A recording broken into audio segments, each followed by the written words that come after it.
ఓం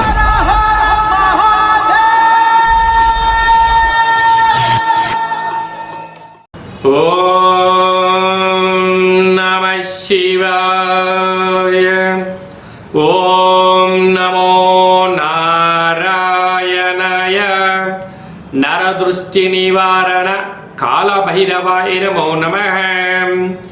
ఓం గురు బ్రహ్మ గురు విష్ణు గురుదేవో మహేశ్వరః గురు సాక్షాత్ పరబ్రహ్మ తస్మై శ్రీ గురుదేవాయ నమో నమః. హరి ఓం. మా ఛానల్కి స్వాగతం. చూస్తున్న వీక్షకులకు ప్రేక్షకులకు ప్రియ కాళభైరవ భగవద్బంధులకి స్వాగతం పలుకుతూ మమ్మల్ని ఎంతగానో ఆదరిస్తూ ఉండబడినటువంటి ప్రియ సోదర సోదరీమణులకు, జ్యోతిష్య అభిమానులకు, సనాతన ధర్మ సంరక్షకులు అందరికీ కూడా గురు పూర్ణిమ శుభాకాంక్షలు. వ్యాస మహర్షి యొక్క ఆశీస్సుల వలన అందరికీ మంచి విద్యను, విజ్ఞానాన్ని, సత్ప్రవర్తనను, ఆధ్యాత్మిక చింతనను అందరికీ అవలంబించుకోవాలని, గురువు యొక్క కృపకటాక్ష వీక్షణలు అందరిపైన ఉండాలని మనసారా కోరుకుంటూ ఆశీర్వచనం.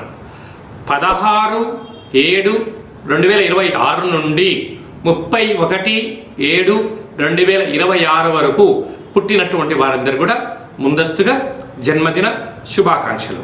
ద్వాదశ రాశుల్లోని గ్రహ గమనాలు వీక్షింపచేద్దాం.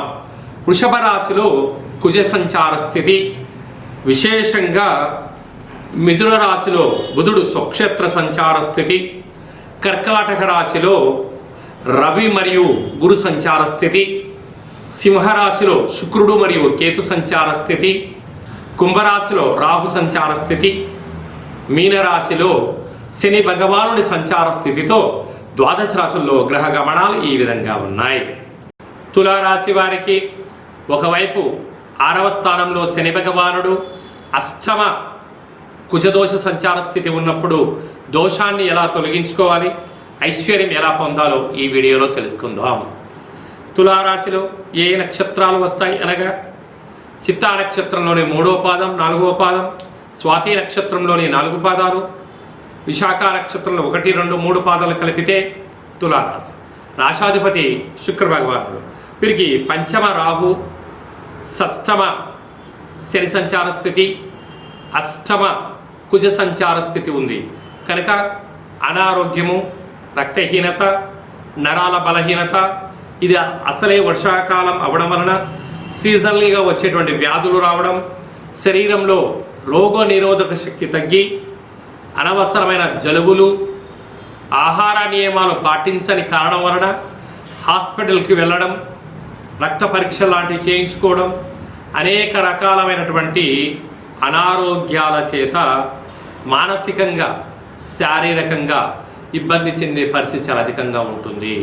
కనుక ఇలాంటి కాల సమయంలో వీలైనంత వరకు ఓపిక, పట్టుదల, సహనం, సత్ప్రవర్తన అవసరం. కనుక ఈ అష్టమి తిథి యందున, ఈ పూర్ణిమ తిథి యందున, మీ జన్మ నక్షత్రం రోజున, శుక్రవారం రోజున వీలైనంత వరకు ఓపికగా ఉండగలగాలి. తొందరపాటు నిర్ణయాలకు ఇది సరైన సమయం కాదు. దూర వాయు జల ప్రయాణాలు చేసేటప్పుడు ఎన్నో జాగ్రత్తలు అవసరం అని చెప్పి కూడా మీరు గుర్తుపెట్టుకోగలగాలి.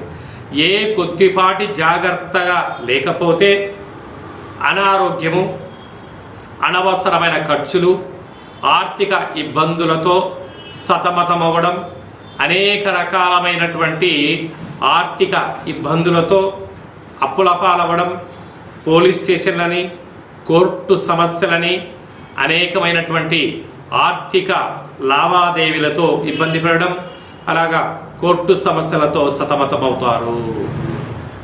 21వ తారీఖున మనకు విశేషమైనటువంటి ఆషాఢ మాస శుక్లపక్ష అష్టమి. అష్టమి తిథి యందున కాళభైరవ స్వామి స్మరణ ధ్యానం వలన సకల అష్టకష్టాలు తొలిగిపోయి అష్టైశ్వర్యం కలుగుతుందని చెప్పి గమనించాలి. 25వ తారీఖున తొలి ఏకాదశి పండుగ కనుక మనము ఉప ఆవాసం ఉండటం వలన సకల దేవతల యొక్క కృపకటాక్ష వీక్షణలు, శ్రీమన్నారాయణుడి యొక్క ఆశీస్సులు మనకు ఉంటాయని చెప్పి గమనించాలి. మనకు 29వ తారీఖున మనకు గురు పూర్ణిమ కనుక వ్యాస మహర్షిని స్మరించడం, శంకరాచార్యుల స్వామి వారికి నమస్కారం చేసుకోవడము, తల్లిదండ్రులకు పాదపూజ చేసుకోవడము, పరమేశ్వరుడికి రుద్రాభిషేకం చేసుకోవడము చాలా ఉత్తమోత్తంగా భావించగలగాలి. ఈ సంవత్సరం విశేషంగా బుధవారం రోజు రావడం వలన మంచి విద్య, మంచి బుద్ధి, మంచి సత్ప్రాప్తం కలుగుతుందని చెప్పి గమనించాలి. అలాగనే మీ వ్యక్తిగత జాతకం తెలుసుకోవాలనుకుంటున్నారా? మీ యొక్క పేరు, పుట్టినటువంటి తేదీ, నెల, పుట్టినటువంటి సంవత్సరం, పుట్టిన సమయం రాసి ఈ కింది నెంబర్కు వాట్సాప్ పంపించగలరు. 100 సంవత్సరాల జాతకాన్ని రాసి పంపించి పుట్టినప్పుడు గ్రహ గమనాలు ఎలా ఉన్నాయి, ప్రస్తుతం ఎలా ఉంటున్నాయి, భవిష్యత్తులో ఎలా ఉండబోతున్నాయో మీకు సవివరంగా సంపూర్ణంగా తెలియజేయడం జరుగుతుందని చెప్పి గమనించాలి. అలాగనే చాలామందికి పుట్టినటువంటి కాల సమయంలో డేట్ ఆఫ్ బర్త్లు లేనటువంటి కారణం వలన పేరు యొక్క మొదటి అక్షరాన్ని అనుసరిస్తూ రాశిని తెలియచేస్తూ రమణ శాస్త్రం ద్వారా అనగా గవళ ద్వారా కాళభైరవ ఉపాసన చేత భూత భవిష్యత్ వర్తమానాన్ని తెలియచేయడం జరుగుతుంది. ఈ కింది నెంబర్ని సంప్రదించి అపాయింట్మెంట్ తీసుకొని సంప్రదించగలరు. అందరికీ ఆ గురువు కృప కటాక్ష వీక్షణలు ఉండాలని కోరుకుంటూ మనసారా ఆశీర్వచనం. శతమానం భవతి శతాయు పురుష సతేంద్రియ ఆయుష్యేవేంద్రియే ప్రతిష్టతి ధనం ధాన్యం బహుపుత్రలాభం శత సంవత్సరం దీర్ఘమాయు సర్వే జనా సుఖినో భవంతు లోకా సమస్తా సుఖినో భవంతు సర్వం కాళభైరవ దేవతార్పణమస్తు. హరి ఓం. ఈ వీడియో మీకు నచ్చినట్లయితే మా ఛానల్ని సబ్స్క్రైబ్ చేసుకోండి, లైక్ చేయండి, షేర్ చేయండి, గంట సింబల్ ప్రెస్ చేయండి. ఆధ్యాత్మిక భక్తి సమాచారాన్ని భగవద్బంధువులకు, మిత్రులకు, స్నేహితులకు చేరవేసి హిందూ ధర్మాన్ని కాపాడండి.